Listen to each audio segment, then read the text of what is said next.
आदिल राजपूत और मैं हूँ फराह आदिल। गाइस आप लोगों का बहुत बहुत वेलकम हमारे YouTube चैनल में। और गाइस आप लोगों का बहुत शुक्रिया, आप हमारे YouTube चैनल में आते हैं, हमारी वीडियोस देखते हैं। तो गाइस जो लोग जिन्होंने अब तक हमें सब्सक्राइब नहीं किया, उनसे एक हम्बल रिक्वेस्ट है कि प्लीज उसको सब्सक्राइब कर दें चैनल को। और हाँ, बेल आइकन को प्रेस करना मत भूलिएगा, क्योंकि अगर आप बेल आइकन को प्रेस नहीं करेंगे तो आपको हमारी आने वाली नेक्स्ट वीडियो का नोटिफिकेशन नहीं मिलेगा। तो प्लीज प्लीज प्लीज यार सब्सक्राइब कर देना लाजमी। तो चलिए वीडियो स्टार्ट करते हैं। वीडियो हमारी हमने आपको बहुत इंतजार करवाया पार्ट 9 के लिए, उस चीज के लिए सॉरी। अच्छा गाइस, हमारा जो पार्ट 8 खत्म हुआ था वो इस चीज पे खत्म हुआ था कि हमारी एंगेजमेंट हो गई थी और ये चली गई थी बहरीन वापस, और मैं फिर यहीं पे था पाकिस्तान में, मेरी कराची में जॉब थी तो मैं कराची में था। और मंगनी हमारी 2017 में हुई थी और शादी हमारी 2018 25 फरवरी को हुई थी। तो इस दौरान जो 1 साल का गैप रहा है उसमें लोग अक्सर अभी भी कमेंट में पूछते हैं कि आप लोग कभी लड़ते भी हो? तो जी हाँ, हम लड़ते हैं कभी कभार। हम छोटी मोटी नोक-झोंक हर जगह पे होती है, हम लोगों में भी हो जाती है, लेकिन हम लोग सीरियस वाला नहीं लड़ते। लेकिन हमारी सीरियस लड़ाई शादी से पहले हुई थी, और वो लड़ाई यूं थी कि जब ये चली गई ना वहां पे, तो अब डेफिनेटली हमारा ये था कि क्या कहते होते हैं, हम इंगेज हो गए थे। दूसरी बात ये कि हम लोगों ने एक दूसरे को देख लिया, एक दूसरे से मिल लिया। तो मंगनी के बाद थोड़ी फीलिंग्स चेंज हो जाती हैं। जब आप फियांसी की उस नज़र से देखते हो तो बंदा थोड़ा सा कॉन्शियस भी हो जाता है, खासतौर पे लड़कियां कॉन्शियस हो जाती हैं। तो हमारी जो छोटी मोटी नोकझोंक होती थी वो इस बात पे होती थी कि मैं आदिल, हमारे पास एक दूसरे का फेसबुक का ना पासवर्ड था, तो मैं क्या करती थी कि इनके फेसबुक अकाउंट में कभी मैसेंजर में घुस जाना। नहीं, ये बात मैं बताऊंगा गाइस। एक्चुअली मैं आपको बताऊं, शादी से या एंगेजमेंट से पहले या इनसे मिलने से पहले मेरी फेसबुक पे इतनी लड़कियां फ्रेंड्स थी, इतनी लड़कियां फ्रेंड्स थी, आपकी सोच होगी बहुत सारी लड़कियां थी। अभी भी अगर बहुत सारी लड़कियां देख रही होंगी तो वो कह रही होंगी कि हैं इससे शादी कर ली, हमें क्या कमी थी। तो खैर एनीवे, अच्छा अब वो यूं होता था जब एंगेजमेंट होगी तो इनके पास पासवर्ड था मेरे आईडी का और मेरे पास पासवर्ड था इनकी आईडी का। तो जब मैं किसी से बात कर रहा होता था ना, नॉर्मली बात हाय हेलो होती थी, तो ये देख लेती थी। फिर देखने के बाद ये मुझसे पूछती थी हाँ क्या बात कर रहे थे, क्यों बात कर रहे थे। फिर मैं बोलता था कि भाई क्या हो गया, इसमें शक वाली कौन सी बात है, नॉर्मल हाय हेलो ही कर रहा था। तो उस बात पे हमारी थोड़ी सी ना नोक झोंक और ये सारा कुछ हो जाता था। तो उसको लेके हमारे जो क्राइसिस थे या यूं समझ लें कि जो फटे थे वो हमारे बढ़ते गए ना, उसको लेके। खैर वो तो इतना बड़ा इशू नहीं था, इतना बड़ा इशू नहीं था। हाँ। कभी हो जाता था, कभी लाइक मैं समझती भी हूँ कि भाई ठीक है, थोड़ी सी एक लाइक गैप देना चाहिए रिलेशन को भी। और मैं ट्रस्ट करती थी इन पे, लेकिन कहीं थोड़ा थोड़ा डर भी था कि भाई मंगनी हुई है, अभी शादी नहीं हुई है।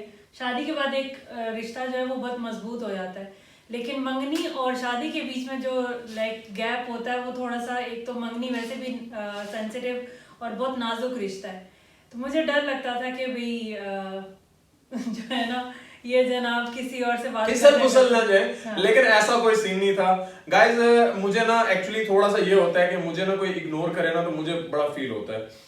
मैं ना, कोई मेरे तरफ एक कदम बढ़ाए ना, मैं उसकी तरफ 10 कदम चल के जाता हूँ, और कोई एक कदम पीछे हटे तो मैं 10 कदम पीछे हट जाता हूँ। मैं इनको टेक्स्ट करता था तो ये रिप्लाई लेट करती थी, तो उस बात पे हमारी लड़ाई हो जाती थी, और ठीक ठाक लड़ाई हो जाती ऐसे थी। पॉसिबल तो नहीं होता ना कि आप हर वक्त अवेलेबल हो। हाँ एग्जैक्टली ऐसे ही है। तो हमारा जो फटा हुआ था ना असल वाला, वो असल वाला हमारा इस बात को लेके हुआ था कि ये बहरीन में थी और मैं पाकिस्तान में था। तो मैंने इनको बोला कि शादी के बाद ये कह रही थी कि आप वहां पे आओगे, बहरीन में आओगे। तो मैंने कहा यार नसीब की बात है, वरना तुम्हें यहाँ पे आना पड़ेगा।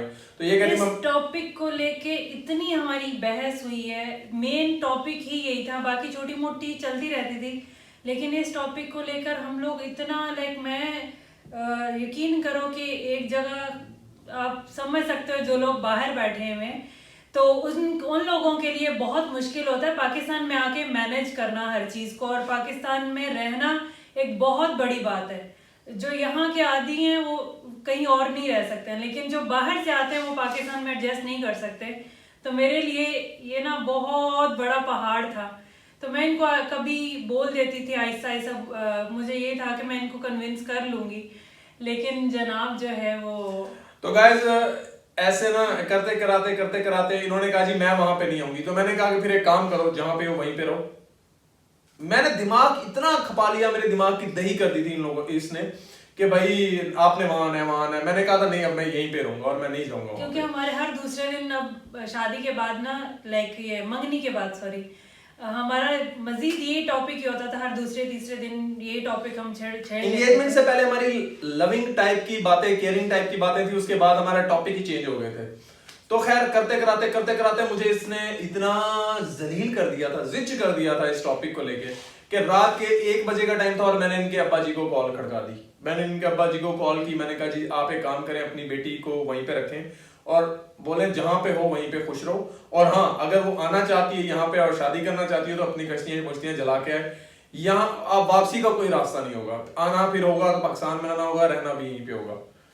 तो उसको लेके जब इसके पेरेंट्स को पता चला तो इसके पेरेंट्स थोड़े से वो हो गए कि भाई अभी देख लो कि अभी शादी नहीं हुई तो इस तरह से बात हो रही है, और एक तरफ से इनको भी बताया कि हाँ बात तो सही है, बात सही है, ठीक बात है। वो भी गलत और नहीं है। मोहतरमा ने क्या किया, अपनी जो है ना वो क्या कहते होते हैं, वो क्या लिया था, चाकू लिया था ना, चाकू लिया और वेन जो है ना अपनी काट दी, वेन काट दी, इतना ब्लड निकला और मोहतरमा को उठा के हॉस्पिटल ले गए। आप यही सोच रहे होंगे ना, ऐसा नहीं हुआ था, बस ये कि हम लोग लड़ पड़े थे लड़ पड़े थे और इतना सीरियस वाला लड़े थे कि भाई हम लोगों में अब बिल्कुल खत्म हो गया था। डेफिनेटली जो हमारे बीच तक जब तक रहा है ना तब तक हम सॉर्ट आउट कर लेते थे। जब पेरेंट्स इन्वॉल्व हो गए थे तो फिर उन्होंने कहा कि भाई अब बिल्कुल खत्म करो। तो मेरे पेरेंट्स इस चीज को लेकर हो गए थे कि भाई अगर वो लड़का बोल रहा है वो भी गलत नहीं है, अपनी जगह पे वो भी ठीक है, लड़की को जाना पड़ता है। लेकिन मैंने उनको बोला था कि भाई मैं आदिल को कन्विंस कर लूंगी कि भाई हम बहरीन में ही रहेंगे। तो इस चीज के लिए वो मुझे भी अक्सर समझाते थे कि बेटा देख लो, अभी वक्त है, अभी एक दूसरे को समझ लो, अगर नहीं एडजस्ट कर पा रही हो उसके साथ, तुम्हें अगर रहना भी पड़े ये चीज के लिए मेंटली प्रिपेयर रहना। तो इन चीजों को लेकर मेरे पेरेंट्स ने मुझे पहले ही थोड़ा थोड़ा जो है ना मंगनी के फौरन बाद ही ये चीजें थोड़ी सी ना, मेरी अम्मी भी समझाती थी मुझे कि बेटा। गाइस हम लोग इतना लड़ पड़े कि हम लोगों ने एक दूसरे को हर जगह से ब्लॉक कर दिया और बात करना खत्म कर दी हम लोगों ने, और फाइनली हम लोगों ने ये सोच लिया था कि अब हम अलग हो जाए ना। तो ये अच्छा, जब इन्होंने फोन किया मेरे पेरेंट्स को तो गुस्से, मैं भी गुस्से में थी उस वक्त। मैंने भी तकरीबन पाकिस्तान में 2 या 2:30 का टाइम था। हाँ जी। तो मैंने कॉल कर दी इनके घर पे, मैंने कॉल कर दी, मैंने अब्बू को, ये मोहतरमा रो रही थी तो इनके अब्बू को मैंने कॉल, बहुत बुरा रोती है, बहुत बुरा रोती है। मैंने उनको बोला कि भाई आपका बेटा जो है ना, ठीक है हमारे बीच में लड़ाई हुई थी लेकिन उन्होंने गलत किया कि मेरे पेरेंट्स तक ये बात नहीं पहुंचानी चाहिए थी। मेरे पेरेंट्स जो है उस चीज़ को लेके परेशान भी हो गए और मुझे डांट भी रहे। तो मेरे पेरेंट्स ने, अम्मी ने मेरा फ़ोन पकड़ा, इनको बोला कि बेटा हमारी तरफ से ना आए। तो जब मैंने ये सुना तो मैंने कहा बस अब काम ख़त्म है। मुझे लगा उस वक्त मुझे ऐसा लगा कि लाइक दी एंड हो गया है हमारी स्टोरी का। तो फिर उसके बाद जो है तकरीबन वो सबसे हमारा लंबा चला था लड़ाई, तकरीबन हफ्ता हमने बात नहीं की थी। ये कॉल करते थे, मैं कॉल नहीं आगे से अटेंड करती थी। मुझे इस चीज़ के लिए बहुत ज़्यादा था कि मेरे पेरेंट्स तक बात पहुंची और उन्होंने लाइक मेरी भी दुर्गत बनाई और खुद भी परेशान रहे। मेरी अम्मी का बीपी शूट कर गया था उस वक्त, बीपी के मरीज़ हैं। तो करते कराते अब जब ये बात हुई तो इन्होंने फिर फ़ोन करके अब्बू को बोला कि भाई सॉरी मैं उस वक्त गुस्से में था, मुझे इस तरह आपको परेशान। मैंने फिल्मी डायलॉग मारे थे, मैंने कहा वो मेरी जान है, मैं उसके बगैर नहीं रह सकता, वो मेरे बगैर नहीं रह सकती, और ब्ला ब्ला ब्ला करके ना हमने वो थोड़ा सा किया और फिर हमारी बातचीत स्टार्ट हो गई। तो करते कराते जो है ना हमारी शादी की जो है ना खैर हमारी सुलह हो गई। इन्होंने कहा ठीक है मेरा नसीब है, अल्लाह देखा जाएगा। मैंने भी इनको बोल दिया जहां पे भी हुआ तो इंशाल्लाह चलेंगे। तो फाइनली गाइस हुआ यूं कि ये जो है इनके पेरेंट्स यही पाकिस्तान में आ गए थे डेट फिक्स करने के लिए। तो जनवरी था 2018, तो हमारी शादी की डेट फिक्स हुई। उसके बाद जब शॉपिंग हुई उस पे भी फटा हो गया। यार ये फड्डेबाज है, फुल टाइम फड्डेबाज है। एक्चुअली नहीं, लड़की हमेशा अपने शादी के ड्रेस को लेकर और उस दिन को लेकर बहुत ज्यादा लेकिन ड्रेस मींस ड्रेस के लिए क्या बोलते हैं उसको,